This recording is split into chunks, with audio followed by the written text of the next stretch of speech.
Short note में आ सकता है तुम्हारा। बोलते हैं कि study of demography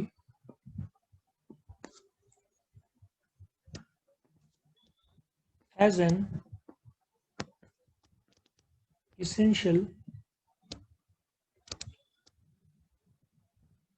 discipline of social economic change। Now सबसे पहले तो तुम ऐसे बोलोगे, ये जो सोशियो इकोनॉमिक्स है, क्योंकि डेमोग्राफी इकोनॉमिक्स का भी एक भाग है। So socio economics is also known as social economics. तुम बोलोगे ये सोशल इकोनॉमिक्स का एक भाग है। जो भारत में सोसाइटीज है, जो सोसाइटीज है भारत में, वर्ल्ड में कहीं पे भी तुम उसको सोसाइटीज को on the basis of social, cultural और इकोनॉमिक एस्पेक्ट से देख सकते हो। तो ये जो डेमोग्राफी का जो स्टडी है, ये तीनों एंगल अपनी जगह पे जरूरी है। ठीक है। नाउ कमिंग टू जो सोसाइटी है वो किस प्रकार से डेवलप हुआ है। बेसिकली ये जो एक और मैं इसमें पॉइंट लिखना चाहता हूं मैं, दैट इज सोशियो इकोनॉमिक। ठीक है ना, सोशियो इकोनॉमिक जो हम बात कर रहे हैं, इट रेफर्स टू, इसको तुम मीनिंग में डाल सकते हो। ठीक है ना, बी मीनिंग में डाल सकते हो, और ए मैंने यहाँ पे ऑल्सो नोन एज लिखना चाहिए था। So A also known as, B meaning ऐसे लिखोगे। Socio economic refers to society related economic factors। तो सोसाइटी की बात जब करते हैं तो तीन चीजों का टॉपिक निकलेगा ही। पहला टॉपिक क्या निकलेगा? सोसाइटी। दूसरा निकलेगा कल्चर, और तीसरा निकलेगा economic. So let us study this in detail. तो जब हम सोसाइटी की बात करते हैं तो you can divide it into three parts, correct? One is social विचारधारा क्या है, कल्चरल, और तीसरा इकोनॉमिक। तो सोसाइटीज को हम तीन ग्रुप में बांट रहे हैं। सबसे पहला आता है सोशल। नाउ जब हम सोशल की बात करते हैं, सोशल में सीधी बात है, we are part of society as groups. We will die if we are alone. ठीक है ना, इंडिपेंडेंट एक आदमी अकेला, जहाँ प्रेम नहीं है, अकेला ज्यादा जी नहीं पाएगा। ऑफकोर्स कुछ लोग जिए, लेकिन we are part of society. Group है तो there is an interaction between members of society.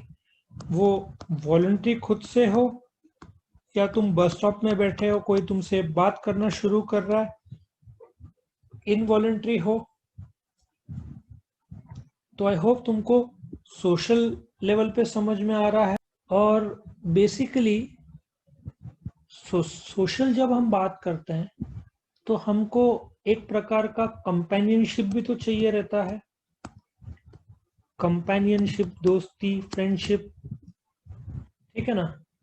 और एक प्रकार का इनफॉर्मल गैदरिंग है of people who may be related, who may not be related. उसको तुम क्लब में फॉर्म करो, जैसे लायंस क्लब या नासिक क्लब एक है, रोटरी क्लब, ताकि लोग अपना कंपेनियनशिप रिलेशनशिप, ठीक है, वो जी सके एज ह्यूमंस, क्योंकि अपने को बोलते ना we like to have companionship with others, sociable, friendly. तो बिकॉज उसका एक ही कारण है कि people are social beings, people are social beings. हम अकेले कितना जिएंगे, सॉलिटरी कन्फाइनमेंट होता है जेल में, कभी कभार 21 डेज उसने कुछ मारा मारी किया जेल के अंदर तो 21 डेज अकेला रहे सेल में, ऐसा वो तो और भी बुरा हालत रहता है। नेक्स्ट टॉपिक इज कल्चरल, जो बात करते हैं हम। सो जो कल्चर है, ये एक जो मैं इसको कलर, हाँ ग्रीन ही रहने दो। ये जो कल्चर जो वर्ड है, ठीक है ना, ये एक फ्रेंच वर्ड से डिराइव्ड है। और वो जो फ्रेंच टर्म है लैटिन से डिराइव्ड है, which is colere, means to tend to earth, to grow, to cultivate. एक एग्जाम्पल कल्चर का लेते हैं, सती प्रथा एक अपने देश का कल्चर था, जिसमें आफ्टर द हस्बैंड्स डेथ औरत उसके जैसे लकड़ी में जब जला रहे तो जाके बैठ जाती थी। इनफैक्ट ये सती प्रथा का एक किस्सा इस साल मैंने अभी भी सुना है। सो इंडिया में 2020 में आ गए तो ये प्रथा बोलते हट गया है, लेकिन अभी भी तुम थोड़ा शॉकिंग होता है। तो ये जो कल्चर है देश का, इससे अपना कस्टम्स, कायदे, ड्रेस, जैसे अपने बिल्डिंग के आर्किटेक्चरल डिजाइन्स है, रिलीजियस विश्वास है, जैसे जो अपने ट्रेडिशन फॉलो होते हैं वो डिफाइन होते हैं। सो जब हम डेमोग्राफी की बात करते हैं तो हम ये सब चीजों की भी बात करेंगे, लोगों के कस्टम्स क्या है, किस प्रकार से कल्चर इवॉल्व हुआ है वक्त के साथ साथ, जैसे पैर पड़ने का कल्चर है, ये सब जैसे वक्त के साथ से डेवलप हुआ है। और लास्ट जो एंगल है economic, economic is related to the money part of it, हम पैसों की बात करते हैं। जहां पे इकोनॉमिक फैक्टर्स आएगा वहां पे पैसा तो आना ही है, ठीक है ना। तो सोशल ग्रुप्स में जो सोशल ग्रुप है वो तुम्हारा प्रोफेशन को असर करेंगे, एजुकेशन को असर करेंगे, नेचर ऑफ वर्क को असर करेंगे। तो सोशल इकोनॉमिक फैक्टर्स जो है, जो सोशल इकोनॉमिक, वो तुम्हारा एम्प्लॉयमेंट, एजुकेशन, इनकम को असर करेंगे। तुम्हारा, मैं एक मिनट, मेरे को कलर लगेगा पेन का। जो सोशल फैक्टर्स है वो तुम्हारा एजुकेशन, प्रोफेशन को असर करेंगे, एम्प्लॉयमेंट को असर करेंगे, एम्प्लॉयमेंट तुम्हारे पैसे कमाई को असर करेगा। इकोनॉमिक कुछ लोग कल्चर के हिसाब से मानते हैं, जैसे तुमको दारू बेचने वाले गुजराती बहुत कम मिलेंगे, वो लोग बहुत कम रहे, हो सकता है हो बहुत कम, क्योंकि जैन लोग तो बिल्कुल नहीं मिलेंगे, जैन लोग नॉनवेज भी बेचने वाले नहीं मिलेंगे तुमको। तो बोलने का तात्पर्य यह है कि तुम्हारा एम्प्लॉयमेंट से तुम्हारा इनकम आता है, ठीक है ना, तुम्हारा एम्प्लॉयमेंट से तुम्हारा इनकम आता है, और तुम्हारा जो जैसे पेरेंट्स का इनकम रहा तो बच्चे का एजुकेशन कराते हैं, और इन टर्न ये एजुकेशन वापस एम्प्लॉयमेंट दिलाता है। तो इट्स अ सर्कुलर प्रोसेस कि तुम्हारा education will give you the job, job will give you the income, और ये चलते रहता है। सो ये जो पॉइंट है कि डेमोग्राफी ये स्टडी करता है एज सोसाइटी कितने मेंबर्स है। जैसे महाराष्ट्र में एक बिगेस्ट फैमिली है, महाराष्ट्र में 62 मेंबर्स है उस फैमिली में, गूगल करोगे तो मिल जाएगा। कि एक फैमिली में कितने लोग हैं, उनका रहन सहन कल्चर कैसा है, कितना कमाते हैं, और अल्टीमेटली ये जो सोशियो इकोनॉमिक स्टेटस है वो तुम्हारे हेल्थ को भी तो असर करेगा। हेल्थ को असर करेगा ही, साइकोलॉजी को असर करेगा। सॉरी, मेरा हैंडराइटिंग और जगह थोड़ा सा मिक्सअप हो रहा है, बट मैं इसमें ही चाहता हूँ ये लिया जाए। और हेल्थ केयर जो है, हेल्थ साइकोलॉजी और हेल्थ बिहेवियर, हेल्थ केयर और हेल्थ बिहेवियर ये सब असर होगा। मैं तुमको एक एग्जांपल देता हूँ। स्टडी बोलता है जिस देश का कल्चर, जैसे तुम बुद्धिस्ट लोग देखो, बुद्धिस्ट लोग अब ये एक्सेप्शन हो सकते हैं, बुद्धिस्ट लोग मांस नहीं खाते, पीसफुल माने जाते हैं, ठीक है।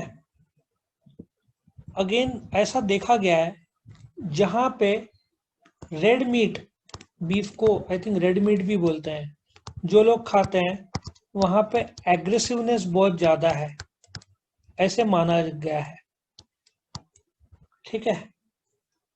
सो बिकॉज, और खास करके जैन तुम देखो, जैन लोग तो कांदा लहसुन भी नहीं खाते, धरती के अंदर रहता है वो, इसलिए वो लोग का मानना है कि नहीं खाते हैं। और इफ तुम साइंटिफिकली देखो तो कांदा लहसुन अपने जो नर्वस सिस्टम है उसको स्टिमुलेट करता है। नर्वस सिस्टम मतलब जो चाय करता है ना स्टिमुलेट, जैसे चाय पिया, 1 घंटे के लिए एनर्जी में बूस्ट आया, 1 घंटे बाद फट से नीचे आ गए। तो कांदा लहसुन भी नर्वस सिस्टम स्टिमुलेंट है बहुत बड़ा। तुम जैन देखो, इससे दूर रहते हैं, इससे दूर रहते हैं, चाय से दूर रहते हैं। Jain is only 0.3% of India population, उसमें भी सबसे ज्यादा महाराष्ट्र में है जैन, और सबसे सक्सेसफुल जो बिजनेसमैन वाले हैं जैन। तो कुछ तो खाना पीना जीवन का, और उनका जो उपवास रहता है, मैंने तो सोचा था मुस्लिम लोग का रोजा सबसे कड़क रहता है, सवेरे 5 बजे से शाम को पानी भी नहीं पी सकते। इनका तो 1 महीने का जो रहता है वो सिर्फ पानी पे रहता है, मतलब रात को भी नहीं खाने का। मुझे लगता है सबसे जबरदस्त जो उपवास या जो रहता है, उसके नाम भी है, गूगल करोगे तो मिल जाएगा। सबसे तगड़ा जो उपवास जो रहता है वो जैन वालों का रहता है। तो इनका जो बिजनेस का सक्सेस, इनका खान पान रहन, तुम देखो जैन लोग संडे को जैन मंदिर के यहाँ पे काफी गर्दी रहती है। ये लोग धार्मिक भी रहते हैं, उपवास के वाले 30 दिन भी फॉलो करते हैं।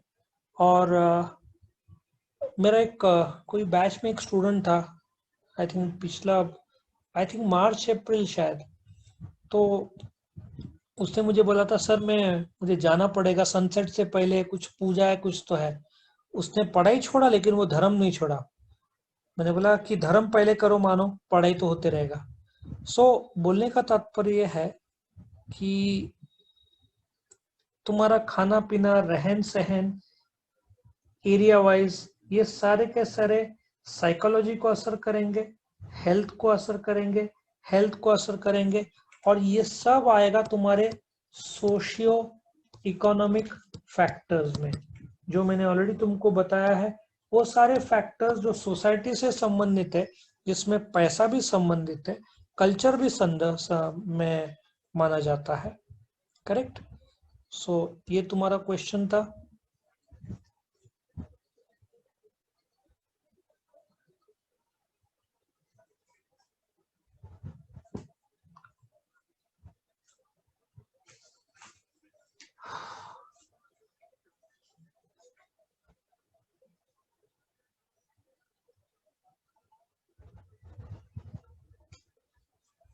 अरे बाप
वीडियो पसंद आया तो लाइक कीजिए, अपने फ्रेंड्स के साथ शेयर कीजिए, उनका भी फायदा हो, और चैनल को सब्सक्राइब कीजिए। Thank you.